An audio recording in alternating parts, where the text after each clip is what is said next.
So this iris here is a deep purple iris. It's called Bravery.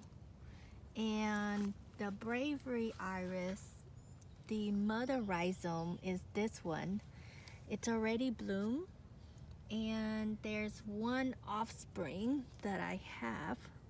So the Bravery iris, I only have one offspring. But the beauty of it is that it gave me 2 flowers. And the top flower doesn't look like it got pollinated, so there's no seed bud. However, the second flower has seed buds. See this? That's the seed. That's my seed right there. That's the baby. It might get cross-pollinates with this iris here, and this one is just done. This is just blooming. So in order for the iris really to get pollinated, you really have to pay attention to how much bees that comes into your garden, bees and butterflies. Otherwise it will not get pollinated, and it will not get you won't get any seed buds, because it won't hybridize correctly. So I'm hopeful that these new seeds will bring some pretty flowers. However, what I have heard and what I have learned is that iris, when you cross-pollinate them, when you hybridize them, you can make some really pretty irises. But when nature pollinates and hybridize your iris for you, it turns out really tacky and not very pretty.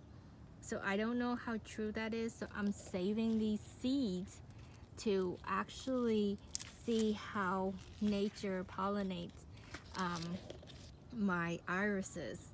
But so these stalks, normally I would break the stalk off, because I want to have the healthiest rhizome, because it takes a lot for the iris to have a seed and produce the seed. For me, before, I really don't care about seeds, because I always go and buy rhizome from the growers and from the hybridizer, because I don't want to get tacky irises in my yard. But now I am testing things out, and so basically my Bravery iris here,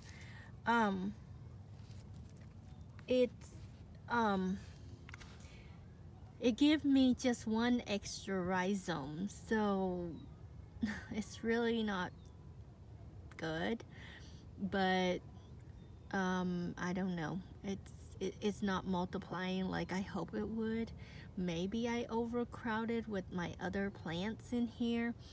I have so I've started these are called tuberose, and I'm kind of like, I put the pots in next to my irises where there is space, because I don't want to go back to like watering my plants from another area. Just better just to keep it in one area, and when you spray you water them all. So that's my philosophy. So if there's any empty spots where I can just basically water my things, I just put the pot in, and I just have it, so I don't have to go back and forth and water, waste too much water. But basically, so if we go over here and we look at this iris, I can 100% sure that it did not get pollinate, it did not have a seed, and it's basically just like it breaks off really fast. So that means that stalk, this stalks, I will actually chop it off. I will go in and I will chop it off, because I want my rhizome and my offspring to, as a matter of fact, I'll just try to break it off now. So if you want a healthy plant, once your iris is done blooming, you just have to break off the stalk. Oh God. So you just have to break off the stalk like that. The stalk, so that helps the plants to just grow healthier. And you don't need the stalks anymore because obviously it does not give you any seeds. The flower's already done blooming, so you don't want anything. You want the growth to grow towards your rhizomes, and you don't need the stalks anymore from the mother plant. So hopefully, sorry, my yard is a mess, but so hopefully the once I take the stalks out, right, the rhizome, the growth will grow towards this new baby rhizome, so that way all the nutrients and all the life will go to the new rhizome and make the new rhizome more healthy than keeping the stalks on the plant, because that causes a lot of causes the rhizome to be smaller if you keep it around. So after all the flower blooms, all the flowers dry up, and check to make sure there's no seeds, just chopped off the stalks, because there's no need for you to keep the stalks. That way your rhizome can grow bigger and healthier, and your new plants also grow bigger and healthier too as well. So that's how I see it. And you also want to make sure that you give your irises some space.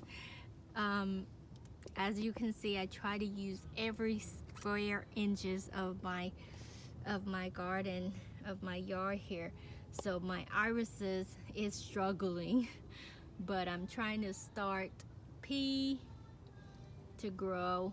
Basically, you just have to keep an eye out on the stalks of the irises. If it does not produce any type of seeds or anything, then you don't want to keep it, because you don't want the nutrients to go towards your rhizome instead of keeping it on the plant to give it less energy. So here is, this iris here is called Bow Awakening AB Tassel 2016. This one doesn't look like it actually, it's very healthy, but it doesn't look like it's gonna give me any type of bloom this year. Perhaps it does not like to have pots laying on top of it, so maybe I should move the pots out and see if it changes attitude. But so that's how the iris is. And because I'm partly